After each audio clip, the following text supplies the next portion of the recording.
Jangan sibuk nak tegur orang kalau kita tak siapkan satu benda ni. Apakah? Janganlah kita nak tegur orang sangat kalau kita tak siap sedia untuk ditegur balik.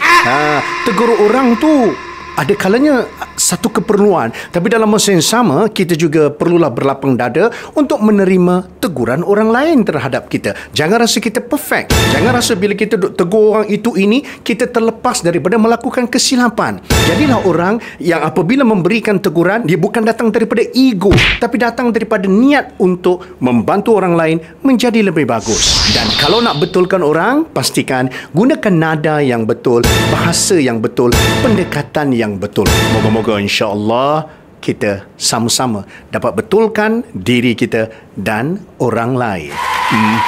Apa? Ada idea, topik, komunikasi yang nak Abang Mat kupaskan? Komen.